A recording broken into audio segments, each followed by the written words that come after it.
All right, well, I'm going to jump right in here, and my topic, of course, is Wicca witchcraft as part of paganism.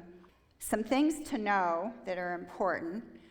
Wicca and witchcraft are not centralized, okay? And it's not a monolithic type religion.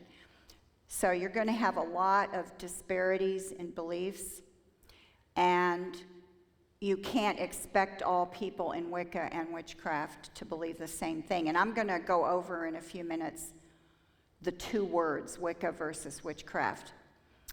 There's really so much to talk about, and it all overlaps, so it's very hard to separate the strands out. So some of this will be repetitive out of necessity. And I'm going to sometimes use the word Wicca and sometimes witchcraft. I'm going to use them sort of interchangeably, although those terms are not always equated with each other by their followers. And there are always evolving forms of Wicca and witchcraft, numerous forms, because, like I say, there's no centralized authority. So you're going to find a lot of variety. There are a lot of myths and misunderstandings about Wicca and witchcraft. It's very common for people to think things about them that are not true. This comes from the entertainment industry. The early founders of the modern witchcraft movement themselves, elaborate tales that come from the European Inquisition, a lot of which were false, and dubious internet data. Let me warn you about getting information on the occult and or Wicca online. A lot of what I see is just outright inaccurate. It's just totally inaccurate. So, it's hard to say how to determine that. Maybe after the talk today, it'll help you. But anything that's really over the top and sensational should be questioned. Anything that focuses on demons or that talks about witches having supernatural powers, you need to really be careful. And there are people who claim to have been witches or Satanists who have not been witches or Satanists. I actually know one by name who's very popular on Facebook. So you need to be careful. Don't just take people at their word because they say they were in witchcraft. I can usually tell by the language they're using and what they're saying, but most people can't, so you need to be careful. So this is kind of a warning there, because as Christians, since we are ambassadors for Christ, who's the way, the truth, and the life, we do not want to present false information about anybody, whether they're a Wiccan or a New Ager or a Mormon or whatever. We don't want to present false information about their beliefs. We want to be accurate, or it hurts our witness for Christ. Okay, now, witchcraft and Wicca are a subset of neo-paganism. Neo-paganism is the umbrella term, and it covers witchcraft, Wicca, modern Druidry, the worship of Norse and Germanic gods in their branches called Asatru and Odinism. Odinism is named after the Norse god Odin, O-D-I-N, which I think was the god the Vikings worshipped. The worship of ancient Greek and Roman gods. Italian witchcraft, which is called Strega, and a number of other modern neo-pagan movements. So this is a big, large, broad movement. Neo-paganism itself focuses on the earth and nature and includes belief in polytheism, which is the belief in many gods, seasonal rituals honoring nature and moon phases, and some worship the goddess, not all, and occult practices such as casting spells and the practice of divination. And nature is the model. Nature is the role model for everything. Witches and Wiccans are pagans or neo-pagans. Now, some people will use the word pagan, and I tend to use neo-pagan because pagan is a very broad, generic term, and neo-pagan's a little more specific and has to do with what I'm talking about. But not all neo-pagans are witches or Wiccans. Wicca is also categorized sometimes as a subdivision of witchcraft. Now we're going to get to the word witchcraft. We have to really parse all of this very carefully. So I hope this doesn't sound like I'm being picky, but I just want to be accurate. Words in the Bible that are translated as witchcraft come from Hebrew and Greek words that refer to sorcery, enchantment, or divination, and not to the modern concept of witchcraft as a religion, because witchcraft as a religion did not exist then. And actually, the word witchcraft is a modern word. It's not an ancient word. So even though a lot of Bibles will use the word witchcraft, sometimes they'll use the word divination. I think in some Bibles, for example, when Saul goes to the witch of Endor to ask her to call up Samuel. You all know that story, right? Or that account, or at least a lot of you probably know it. Some Bibles will say the witch of Endor, and some Bibles won't say they won't use the word witch. So it depends. The different versions will use different words, and that's because the witchcraft word comes from different words in Hebrew. Okay, I hope that wasn't too confusing. Basically, think of the word, when you see it in the Bible, think of it as referring to somebody who's practicing one or more of the occult arts.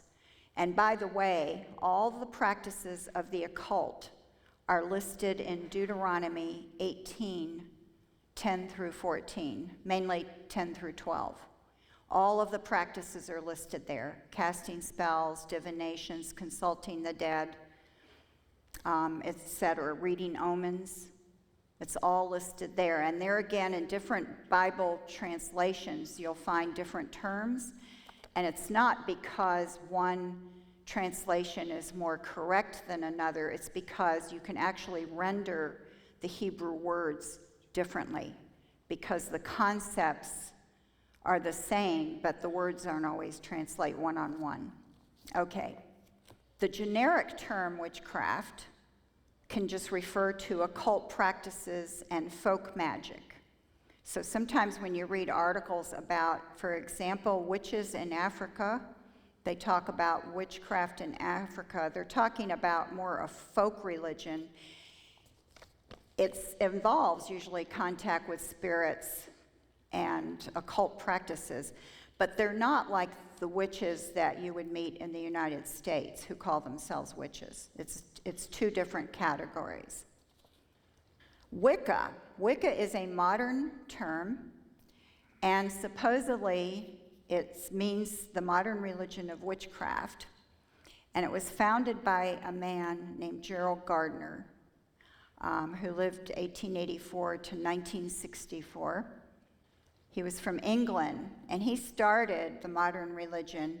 He claimed he was initiated into the coven by a woman in the New Forest area of England, but there is absolutely no authentication for that. In other words, he's claimed it, but nobody else knows for sure if it's true. Some people don't think that really happened. Wicca is allegedly an Old English term for witch, which originally meant to bend, B-E-N-D, as in the use of magic to alter reality. Bend, so you bend reality. Although there's a dispute about the word's origin, and some think it comes from a word meaning wise. All right, here are some influences on Gardner. Margaret Murray, 1863 to 1963. She was an Egyptologist, a folklorist, an archaeologist, and an anthropologist. Most of her works on witchcraft have been discredited discredited. She's not a good source. There's a controversial 1899 work called Ariada, or The Gospel of the Witches, by a folklorist, very well-known folklorist named Charles Leland, and it's controversial because not everyone thinks that he was writing about authentic things. James Fraser's The Golden Bough, which is very well known as a work on occult esoterica and pagan practices, first published in 1922. I still see references to the Golden Bough. I heard about it when I was in the New Age. I even looked at a copy. I was thinking of buying it. It's referred to by some people in the New Age and the occult. I was in the New Age for about 20 years, by the way, and my testimony is on my website in case you want to know about that, about how the Lord brought me out of the New Age. And I should mention this, I should have said this earlier. I was a professional astrologer, and a lot of my clients were Wiccans and witches. And that's how I got to know a lot of Wiccans and witches, because they were my astrological clients. And some of them were friends, and my chiropractor was a witch. And because I was such good friends with them and they liked me as an astrologer, I was often invited to, I went to a few rituals that they opened.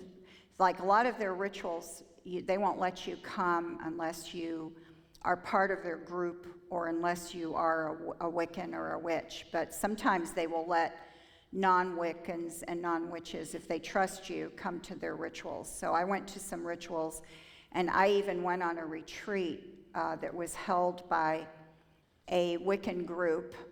And I was the only, my husband and my son and I were there. We were the only non-Wiccans. So I wanted you to know that I've had one-on-one personal contact with Wiccans and witches. And since I became a Christian, I've had some too in my ministry. I've had a lot. So I'm not just talking about this as something I kind of intellectually know about, but something I know about from experience and from knowing the people. Okay, that was a little interlude there. I want to say James Fraser's Golden Bough has largely been discredited. Okay, discredited. The 1948 book by Robert Graves called The White Goddess, these are all influences on Gerald Gardner and the modern religion of witchcraft. Then ceremonial magician and occultist Aleister Crowley, very infamous character, 1875 to 1947. Notice the dates of most of these people is kind of late. These aren't people from a real long time ago. These are people, some of whom lived within the lifetimes of some of us, and you'll see later there's more of them. Crowley is often called a Satanist, but he was not a Satanist. And when I see him referred to as a Satanist, I know the person doesn't really know. Either doesn't know what Satanism is, or they haven't really researched. Crowley was not a Satanist, okay? He did a lot of very immoral things, and he was into magic and the occult and contacting spirits, but he was not a Satanist. In the 1960s, there was a man named Alex Sanders who was a follower of Gerald Gardner, and he started his own witchcraft group. His date's 1926 to 1988, known as Alexandrian Wicca, and this still exists today. There are followers of Alexandrian Wicca. There are followers of Gerald Gardner, Gardnerian Wicca. Those are the two main branches of Wicca. The seed for Wicca in the United States was planted by Raymond Buckland, born 1934. Raymond Buckland is still alive. I just checked on the internet yesterday. He's still around, and in fact, I think he has a website and he's doing tours. So he's still very active. He came to the United States from England in 1963 and started Wicca here.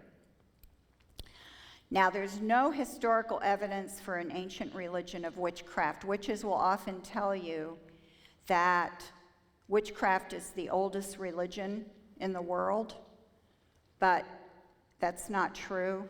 It's actually a pretty modern religion. So just for you to be aware of that, but many people claim that. There's different branches of Wicca and witchcraft, like classical, familial, immigrant, ethnic, feminist, natural, eclectic, Dianic, which is followers of the goddess Diana, green witchcraft, which is very focused on nature and ecology, neo-shamanic, which is shamanism, hedge witchcraft, which I think focuses on spells and magic, and fairy witchcraft, which is a whole branch. Now, there are people who will be in these groups, and that's what they're really into. And these groups are not the same. So there's are you realizing there's a lot more variety than maybe you thought? Is that kind of news? Yeah, most people aren't aware of all these groups. There is no monolithic organization or central authority, and there's no stated creed of beliefs or dogma. Now we're going to go into Gerald Gardner a little bit more. He wrote something called the Book of Shadows, and this is supposedly the guide and instructions for the Wiccan rituals. He used a lot of material from a Wiccan named Doreen Valiente, and her dates are 1922 to 1999. See, it's not all that long ago to me that she died. She contributed a lot and later was very angry that he used what she wrote and she didn't really get recognized for it. And there was a split between them. His work was challenged by many people who claimed that he was using modern writings for the rituals, whereas he was claiming he was using ancient practices. There's no definitive Book of Shadows. Each Wiccan group or individual will write their own Book of Shadows. A Book of Shadows is how to do the rituals and the spells.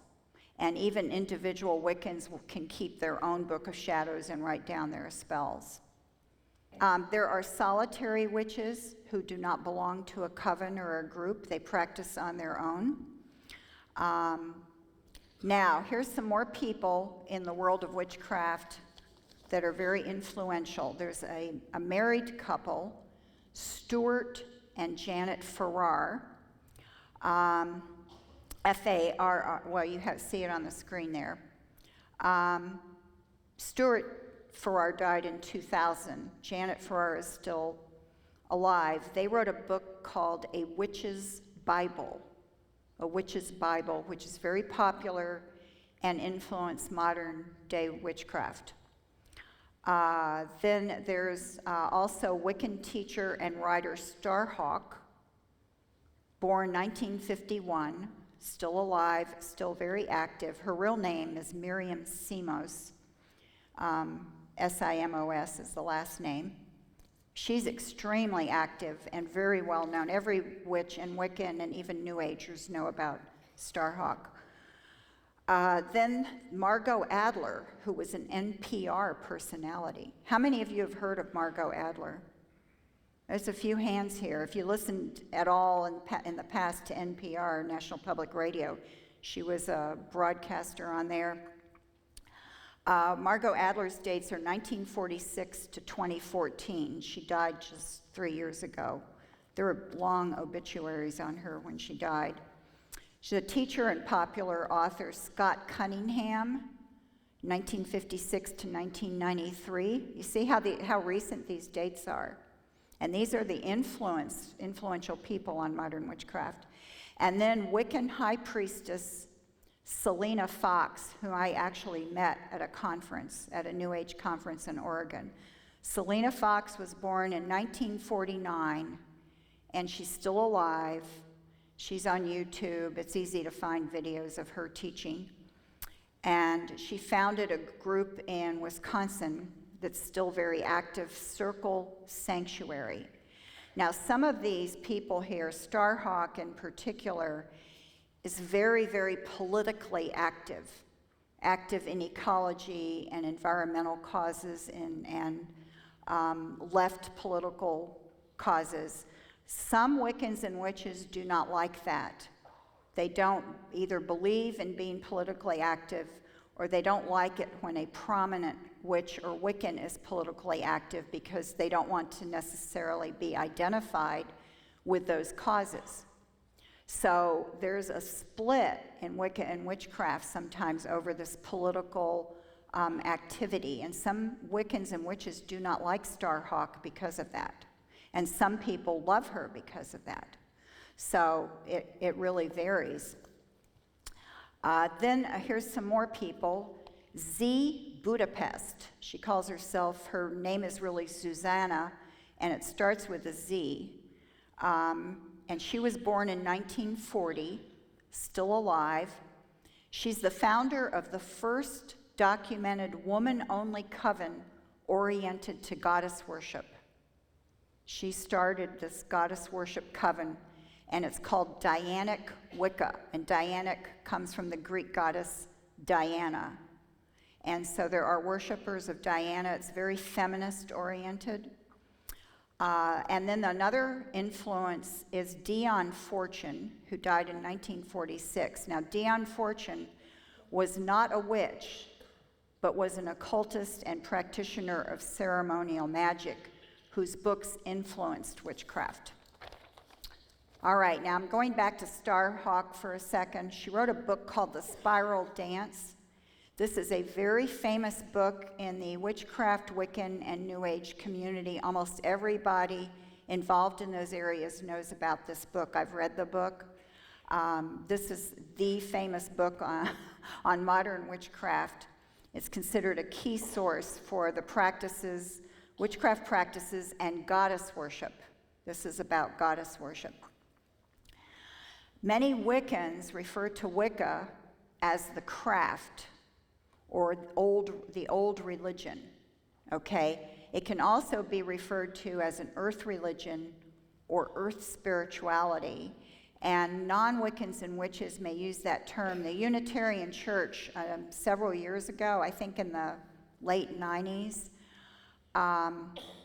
decided to invite followers of Wicca and witchcraft and neo-paganism into their church, and they set up this group in their church, and they called this the followers of earth religions, and it still exists. The initials for it are CUUPS, but I can't remember what it stands for. I think the UU is Unitarian Universalist, and a P is pagan, I think, but I'm not sure. But you could Google and find out. So CUUPS. That's in the Unitarian Church. Now, Wiccans may use the term Wiccan or witch for themselves. Those who follow Wicca may reject the terms witch or witchcraft, since they consider the term witchcraft to be connected to black magic or casting evil spells, or they're worried that other people will think that's what they do. So some people prefer to say they're Wiccan and not a witch. But then there's witches who think that's the correct term, and nobody should be scared to use that, and they think that Wiccans are just fluffy witches. So in other words, they think Wiccans are lightweights, and they're doing all this stuff kind of superficially, and they're kind of happy and dreamy, and oh, it's all white magic, and everything's beautiful. And so there's some witches who really look down on that, and their view towards Wicca is just, yeah, that's not real witchcraft. So you see, there's not agreement in the witchcraft community. In fact, many years ago, there was a big conference where they had Wiccans and witches together, and I can't remember the year this happened. I think actually Starhawk writes about this in her book. I think I have this in my chapter in the AIG volume. I go into this a little bit. And they had a conference where they tried to define witchcraft, and they never could. They couldn't even agree on a definition. So there you have it. That makes it hard to talk about as well. Wiccans normally perceive their religion to be white witchcraft or white magic. which is, of course, supposed to be good. But some Wiccans say that their power is neutral, and Wicca is neutral in terms of good or bad. Then many people think Wicca is Celtic witchcraft. So it's from, England, Ireland, and Scotland, and Wales. And other forms of witchcraft are different than that. So some people say, well, that's just Celtic witchcraft. Okay. Then there's some people who just practice neo-paganism, but they call themselves a witch, but they're not really part of the witchcraft community. And so some people don't care what label you use. So you see how it's, are you getting an idea here of the variety? Like some care, some don't, some want to use Wicca, some want to use witchcraft, some want to use pagan. I met one woman, I went into a witchcraft shop once in Southern Maryland and talked to the owner for 45 minutes, and one of her customers there who was taking a tarot reading class from her. And I started talking to her, and she said, I want to tell you right up front, I am not a witch or a Wiccan. I'm a pagan who worships the goddess.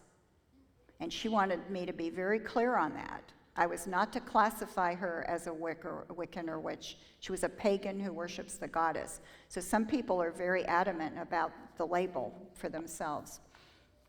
Doctrine is not primary. I mean, that is just not important. They're more interested in experiences and practice, and they value their Wiccan community, usually, and the wider community of neo-pagans, although there's maybe a lot of disagreement. But they don't care about, we need to have a statement of our beliefs or anything, like some religions.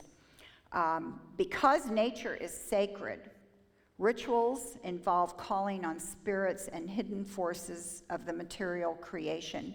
Nature spirits are, this is a quote, are guardian beings that exist in all life forms in the plant, animal, and mineral kingdoms, close quote, and they're called on in rituals. Using an inner force to cast spells or summon gods or spirits is typically not seen as supernatural, but as natural. There are 8 seasonal rituals called sabbats. These are celebrated throughout the year, and there's kind of a diagram here. It's easy to find online too, to look this up, and it will show you. A lot of the charts are very detailed. 2 of these are the summer and winter solstices. The other 2 are the spring and summer equinoxes. And then the others are midpoints between those 4 dates: February 2nd, May 1st, August 1st, and October 31st. And those are the 4 midpoint dates. And the phases of the moon are also important, and sometimes there will be a ritual with a certain phase of the moon. Male Wiccans and witches use the same term usually as females.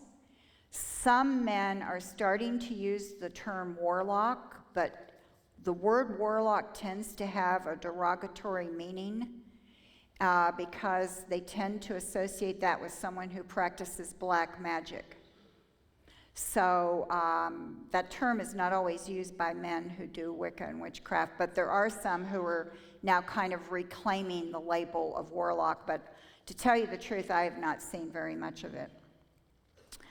The Wiccan Rede. Now, this is the one thing they tend to agree on. If they have any dogma, this is it. And ye harm none, do what you will. This comes straight from Gerald Gardner. So in other words, as long as you are not doing any harm, you do what you want. And most people think Gardner got this from Aleister Crowley. Aleister Crowley had a motto that was, do what thou wilt shall be the whole of the law. He claimed to get this from his spirit guide. And Crowley had a spirit guide, not unusual that he had one. Do what thou wilt shall be the whole of the law. Crowley really focused, he's the ritual magician I mentioned earlier. He really focused on the idea that doing magic was based on the use of your will and exerting your will over reality. And so you use tools and incantations and calling on spirits maybe to carry out this desire, but it had to be this very strong will coming from you or it wouldn't work. And that idea still exists in the idea of casting spells and in ritual magic. And ritual magic is a separate category from witchcraft. There are ritual magicians, and they have nothing to do with Wicca or witchcraft. I mean, they don't identify that way at all. So that is another category. Because they say do no harm, they say that it's a good religion. Now, the problem is going to come, as we'll see later, is that there's no way to define harm. And that's the first thing you can ask somebody. If you meet someone who's into Wicca or witchcraft or attracted to it, you can ask them, well, how do you define harm? What is your standard? What is your authority? Okay, you can go, that's a way to go. I've actually done that, and it's effective. All right, pantheism. We're going to do pantheism. We're going to do three things here. The first one's pantheism is the view that all is God or goddess, including nature and the self. So there's divine forces in everything. Then the next one is panentheism. This is a little more subtle. This is all is God or goddess, and God and goddess is contained in all. And this also allows for the goddess or the gods to transcend creation. Now, this view actually is within Christianity, not legitimately. It's not a legitimate biblical view, but there are quote-unquote Christian panentheists, and there are popular writers who express it, I think, without realizing it, and I am not shy about naming names, and I did this at the women's conference. One of the writers that I saw this in is Anne Vaucamp, 10,000 Gifts, or 1,000 Gifts. Anne Vaucamp's 1,000 Gifts, a very, very popular book among Christian women. And I did a whole article on her on my website, and one of this, I focused on two areas of her book. One was the erotic language about God, which I find very dishonoring to God, and the other was her panentheism. So if you're interested in seeing what I have to say, that's kind of off topic, but I just think I should point out this is something to be alert about in the Christian church as well. Then there's duotheism, which is the belief in two gods commonly found in Wicca. All right, so normally in Wicca, it's the goddess and her consort, who is a male god. They're often referred to as the Lord and the Lady. And here you see a representation of them. Of course, there are many representations, but this is a common one here. A lot of Wiccans have individual altars, and they'll have something representing the Lord and the Lady on their altar. And then polytheism is the belief there are many gods, or many gods and goddesses are the manifestations of one god. The goddess may be considered to be the earth itself. So a lot of Wiccans or witches will say, the earth is the goddess, and she gave us life. And this is one reason they're so, some of them are very activists in environmental causes. And because they really truly revere nature as the goddess. And do you know a movie? Can you think of a movie that came out not too long ago where you can see this? A very popular movie. Yeah, Avatar, right. Somebody over there said it. You get the virtual gold star. And Avatar, made by James Cameron. It's a very pagan movie. How many of you saw it? I'm just curious. I love to ask questions and get in it. It's okay if you saw it. I saw it, okay. Quite a few people here, maybe about 30% at least. I have an article, by the way, on it. On my articles page, I have it divided up, and I have a section called Movie Evaluations, and it's under that. There's blatant goddess worship towards the end, and I even think there's symbology in the movie that shows Christianity submitting to goddess worship, because one of the characters is named Grace, and I think she represents Christianity. I have all this in my article. Absolutely one of the most blatant pagan goddess movies I've seen in modern times.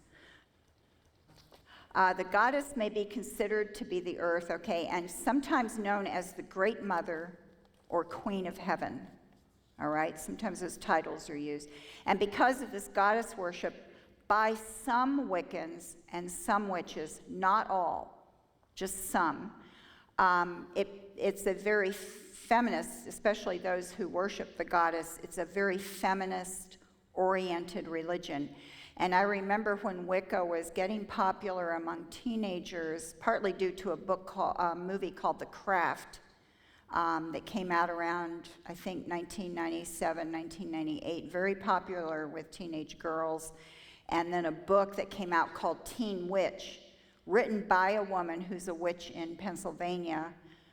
It sold so well that the bookstores couldn't keep it on the shelves. And I think that came out around 1998. I had teenage girls tell me that the reason they got into witchcraft was because it empowered them as women and because they loved nature. Those were the two main draws. So those are good things to know. That's what draws some women to this area. The consort of the goddess is usually referred to as the horned god, who is the male principle of the creative force, sometimes identified with the mythical god Pan, okay, the Greek god Pan, P-A-N. The horns that he usually has are male symbols. The god is a hunter with earthly passions, representing the untamed woods and wildlife. Pan is very wild and unpredictable and can even be cruel. Although I don't know they would use the word cruel. I want to stop here for a second and briefly discuss the difference. I don't think this is on the PowerPoint. The difference between the occult and Wicca and witchcraft and the New Age, because even though there's a lot of overlapping, in Wicca and witchcraft, it's very oriented towards the material world in terms of nature. It's very oriented towards nature. It's more oriented towards the pleasures of the body, sensuality and sexuality. New Age is oriented towards the spirit and all things that they consider spiritual. So New Agers tend to be focused on this idea of the spirit over matter. It's very Gnostic. They make a division between spirit and matter. And they're also future-oriented. They're very consumed with the idea of spiritually evolving, trying to make spiritual progress. You don't find this that often among Wicca and witchcraft. People who are really following the ideas of Wicca and witchcraft and are not incorporating New Age ideas are focused on the here and now, using what they have now, working with nature now, having a relationship with the goddess or the gods now, even though they believe sometimes in a future, not always. So there is this different focus in the two. And having said that, I want to say there are Wiccans and witches who also incorporate New Age views, so they may have both. So it's not always delineated that way among people, but theoretically you can make that delineation between the two philosophies. Okay, let's see. I have to find where it was. Okay, now here we go. Some think the goddess and the gods are actual beings or forces of creation. Others think it's the inner goddess or the inner god. It's my inner spirit is the goddess, or I have the goddess within, or I have the god within. Almost kind of a New Agey thing. So some of them look at it that way. Still others see the gods as psychological metaphors or illustrative of nature's powers. So you have different views of who the gods and goddesses are and how real they are. I don't think most think they're actual personal beings. Some do, but I don't think that's as common. Many Wiccans revere what is known as the triple goddess. And the triple goddess is maiden or virgin, mother, and crone, the three aspects of the goddess and feminine nature, and that corresponds to the new moon, the full moon, and the waning moon. So the symbols for these, the triple goddess will often be the symbol of the new, you can see it there. There's a new moon, then a full moon with a circle, and then another half circle on the other side. That's the waning moon. So there you see the moon, the importance of the moon phases, and often related to the triple goddess. And some of them will say the Trinity is a copy of the triple goddess, because of course they'll say witchcraft is older than Christianity. All right, now a number of Wiccans and witches are non-theists. That means they don't say there's no God, but they also don't say there's a God. But they also aren't saying we can't know, which is agnostic. Now, some of them might be agnostic, but it's more that they're a non-theist. They just won't say, well, there's a God. No, there is no God. And this is actually like Buddhism. Buddhism is a non-theist religion. I was very much into Zen Buddhism. That doesn't really acknowledge a God, but it doesn't deny a God. Or there are Wiccans and witches who are atheists, and they just say there is no God at all, or no goddess. So the goddess to them is more a symbol, or it's a natural force, or it's part of who they are, or something like that. But a lot of them will also say when you die, that's it, you go back to the earth, and that's the end. Just like what a lot of atheists say. Their view of Christianity, they believe the Christian God is patriarchal and oppressive to women. They see the Bible as a work of men and kind of men who were prejudiced against women. And they see Christianity as organized religion. It's based on following rules. It's unjust to minorities, and it's patriarchal. These are very common views. Jesus is a symbol of Christian oppression, of witchcraft, and of women. Or some believe, these are different views of Jesus. He was an enlightened spiritual teacher. That's also a New Age view. Some of them will incorporate Jesus into their pantheon of gods and goddesses. And there is something called Christian Wicca. And I have talked to followers of Christian Wicca, and they will say they're Christian and they're Wiccan. But of course, what they do is they take what they see as the ethical teachings of Jesus and they combine them with Wicca. They're more Wiccan than, they're not really Christian, but they will use that term. And there's a whole branch called Christian Wicca. Satan is an invention of the Christian church to scare people and keep them subjugated. And now I want to say a word about Satanism and Wicca and witchcraft. They're two separate, totally separate things. And I think you have a speaker at the conference on Satanism, so I won't say too much about it. But they are separate, and actually they don't like each other. The Wiccans and witches don't like Satanists because they think they stole their symbol, the pentagram. And the Satanists don't like Wiccans because they think they're a fluffy white light religion. So white light religion means that you believe in being good. And Satanists look down on that, and they will classify Christians and Wiccans as white light religions. So Satanists have a very different attitude towards things than Wiccans and witches. It's a whole different mindset. But there is the pentagram, which is the most common symbol of witch, and there you see it. Now you see the point is up. When it's Satanism, it's turned upside down, and it's 2 points up. And the reason for that is because this top point there is spirit. And so you see where this is how the Wiccans see it. It's spirit, And then the other 4 points are the 4 elements: air, earth, water, fire. But the Satanists say, no, we put the material world above the spirit because we're here to enjoy life and do our will and indulge our passions. You know, it's all about indulging self. So the material world is above. It's not about being spiritual or being good. Now, that's the Satanist view. So they tend to use the pentagram the other way. Now, there are some witches who use the pentagram the same way as the Satanists for their own reasons, but they're not Satanists. So, okay, so there's some difference in the use of the pentagram and its meaning. There's other symbols that they use, the Ankh. Here's the union of male and female used from Egypt, the worship of Isis. There's the crescent moon, which often relates to the goddess and those phases of the moon.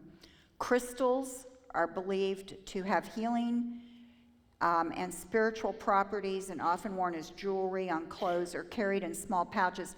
Now, this also applies to New Agers. Crystals are as popular, if not more popular, in the New Age than they are in witchcraft. Common practices: meditation, visualization, where you visualize something to make it happen. Now, that's used in magic and casting spells to visualize it. Invocation is calling on the gods, goddesses, spirits, or nature gods. Calling on the 4 directions of north, south, east, west. I've actually been in a circle that did where we called on the 4 directions, even though I was never a Wiccan or a witch. But as I said, I participated in some of these rituals. Now, this is done for rituals, and you also do chanting, burning candles. Burning candles can be done for meditation and or practicing magic.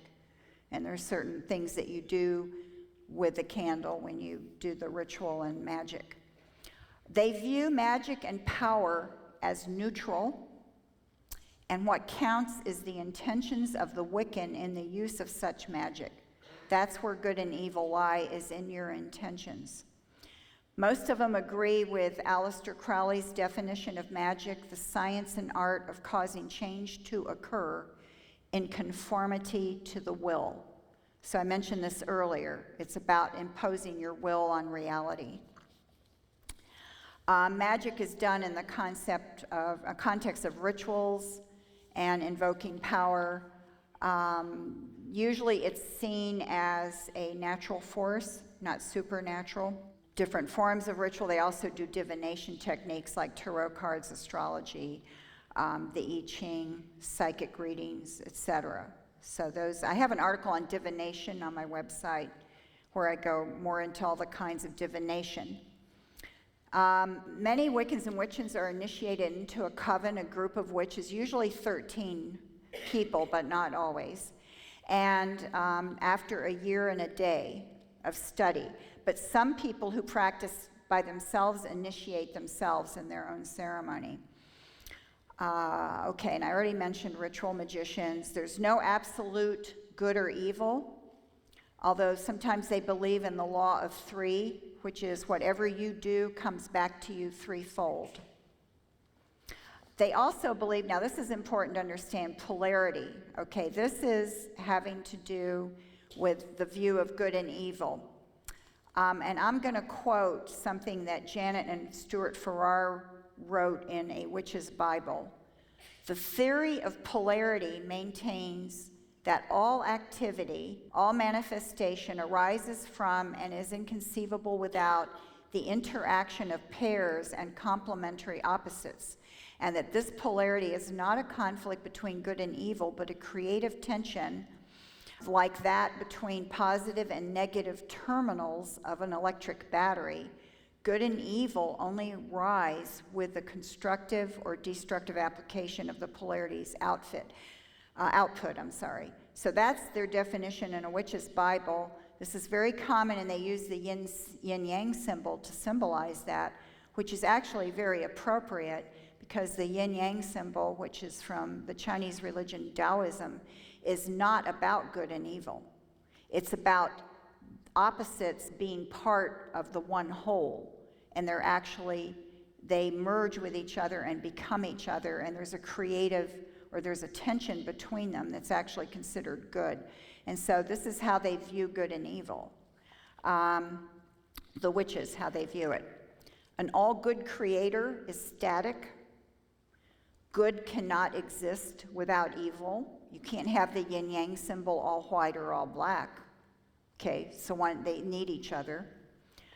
Even the goddess and the gods are said to have a dark side. And then they do believe sometimes there can be evil spirits or dark spirits, but there's no real definition or understanding of this. And there's no final judgment on your actions, and certainly not a judgment from a divine source. As far as evolution goes, they don't have any, you're not really going to find any kind of belief for or against this.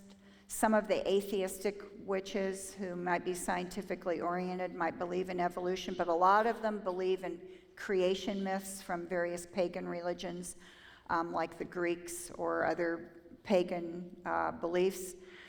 And some say there's a cycle, and this is a very common belief around the world. There's a larger cycle that will end and then repeat, like among the Mayans. The whole thing about the Mayan year that happened a few years ago, it wasn't about the end of the world, it was about the end of a cycle. And then another cycle starts. And the Mayans had a very complicated map of their cycles. I have an article on that on my website too. Death is seen as part of life and as neutral. It's not bad or evil. And it's even seen as good sometimes, or a healing. Time is seen as in a series of cycles, and reincarnation is popular, but not universal. Summerland, some of them believe there's a place called Summerland where the dead are reunited with their dead loved ones and in a beautiful place.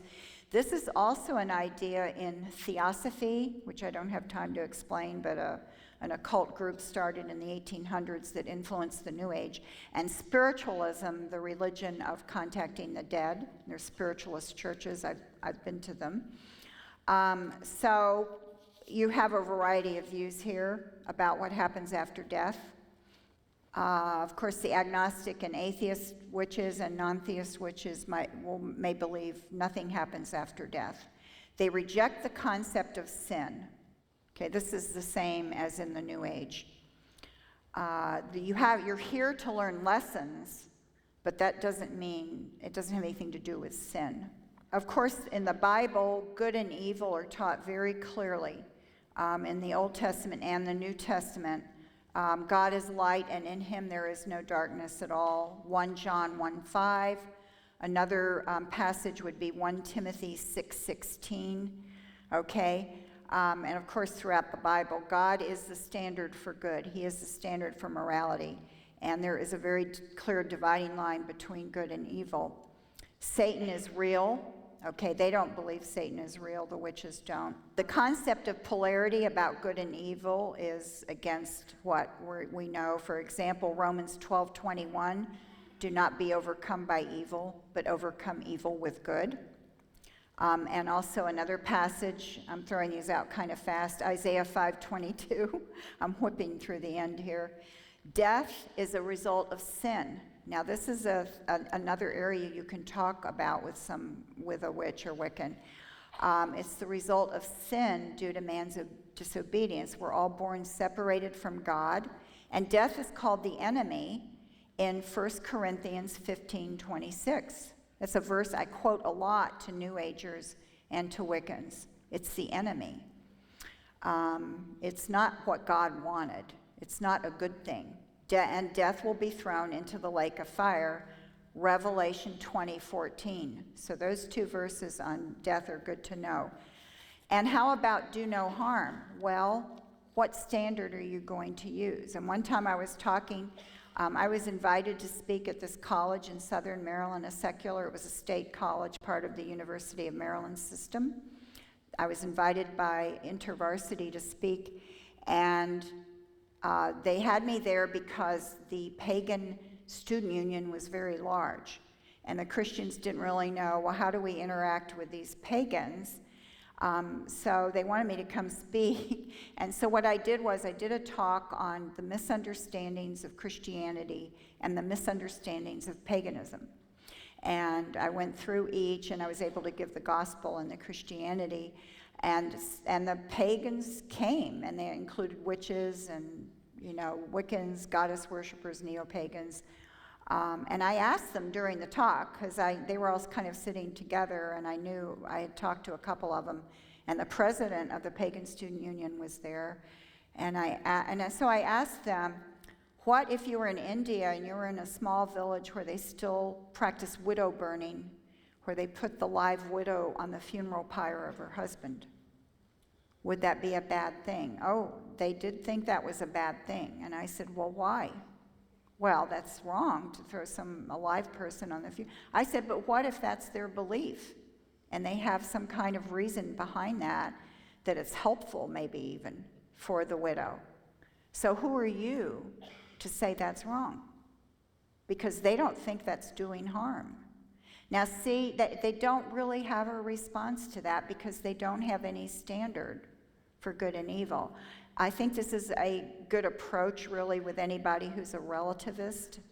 But anyway, I've had this dialogue before, and I think what you want to do is get people to think about their belief. How do you apply that in the real world? That's the kind of approach you want to go to, so they can see it for themselves. All right, they may say the Bible doesn't condemn witchcraft. And actually, it doesn't condemn witchcraft because there's no word for witchcraft in Hebrew or Greek. And of course, it can't condemn the modern religion of witchcraft because it didn't exist then. But it does condemn sorcery, divination, and the worship of false gods. So, that's the angle to go in, not the Bible says witchcraft is wrong. I never say that, because a lot of them know that word isn't really there. They say they're practicing white magic, but there's no such thing as white magic. Magic is magic. When you're doing magic, it's actually in the list I mentioned earlier, Deuteronomy 18:10 through 12. That passage condemns those practices because those practices were related to the worship of false gods. And that's still true today. So it's honoring false gods, or the actually fallen angels who can mimic gods or whatever, fallen angels. Witches and Wiccans may say the original religion was the goddess, and Christianity suppressed this because it's patriarchal. Now, there's a couple of answers to this. One is many modern scholars have recognized that there is no matriarchal prehistory. In fact, there's a book called The Myth of Matriarchal Prehistory, written by a woman. It's a secular book who teaches in Boston, named Cynthia Eller, E-L-L-E-R. And she is a feminist, but she said, when feminists or Wiccans or witches try to say there was a matriarchal prehistory, they're doing harm because this isn't true. And it's interesting because she's actually not against that idea, but she's trying to show it's not true, in other words. The other thing is, actually, goddesses were consorts or counterparts of male gods in history. They're always the consorts or counterparts to male gods. Also, in the Bible, when you look at the New Testament and you see how Jesus treated women, he treated them as equals. Who found the empty tomb? Who found it first? Women. Who did he appear to first? Women. And at that time, having women as witnesses was not considered a good thing. Because culturally, a man should be a witness. It gives it more credibility. And yet God had it planned out for the women to be the witnesses. So if they really wanted to try to make Christianity look better, they would have had men that he appeared to first. But he appeared to women. They went and told the men. This is very countercultural. And it's very feminist. If you look at feminism as valuing women as equal to men. And so I point this out. Another great example of this is Jesus talking to the woman at the well in John 4. I went through that passage with a 15-year-old girl who was in witchcraft and was scared. It shows Jesus' tenderness with this woman, even though she was living with this man, not her husband, and had gone through 5 men. I mean, she must have been, considered by the village, probably hardly anyone talked to her. And here's Jesus, who's a rabbi, and he's not even supposed to talk to a woman like this. And he's not only talking to her, he's showing her compassion and revealing who he is. This is incredible. If you really think about the times and the culture that this happened in, this is an incredible account of Jesus with this woman. It's just amazing to me. I still get awestruck by it. And so the New Testament, women were treated much better in the church than they were in the culture that they lived in, whether Jewish or Greek or Roman. So women weren't treated highly in the Greek culture at all. So the Bible actually values women, and Jesus valued women. This is a point to remember when you're talking to a feminist unbeliever, whether they're a New Age or Wiccan or just a secular feminist. Okay, they usually don't know the true gospel. They just talk about organized religions, so you need to talk about that. Well, what do you think Christianity is? Or ask them, what is your background? And they may say, well, I was a Christian, or I was raised in church. Okay, find out first what they mean by that, because somebody told me that one time, and I said, what church was it? And he said, Jehovah's Witnesses. And I said, well, that's not actually Christian. So no wonder you don't have, your understanding may be a little bit skewed. So find out first that it was really Christian, at least in name, and then find, why did you leave that? What was wrong? Well, it was just a bunch of rules. It might have been very legalistic. I wasn't allowed to wear makeup, or I couldn't listen to rock music, or, I couldn't do this, I couldn't do that.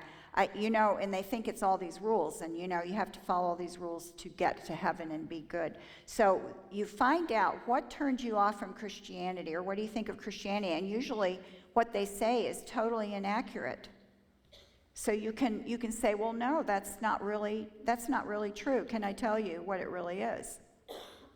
Okay, and talk about Jesus. Don't quote the Bible. Don't say, well, in John 14:7, don't do that, because it sounds like you're showing off.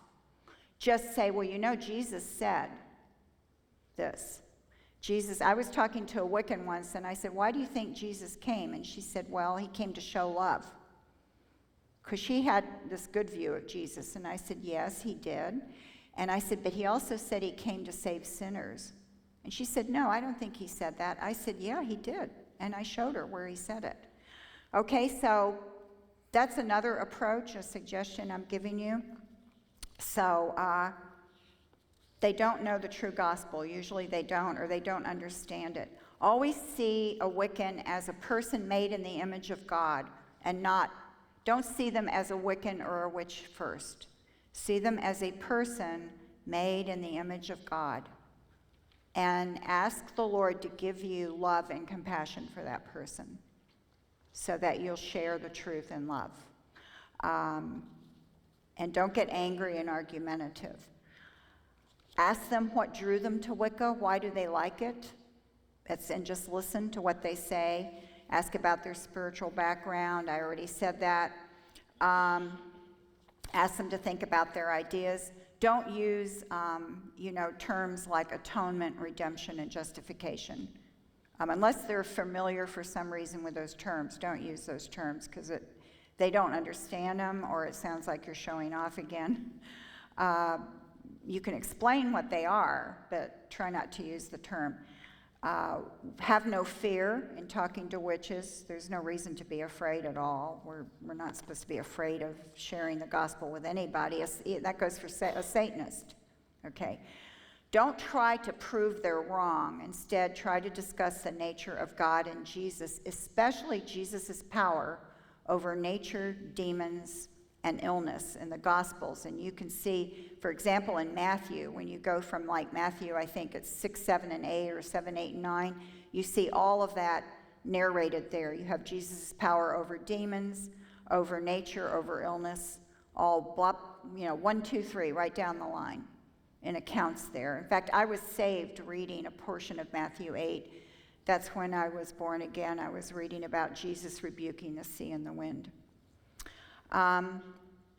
Don't hesitate to stand on the truths of Scripture. Don't be wishy-washy.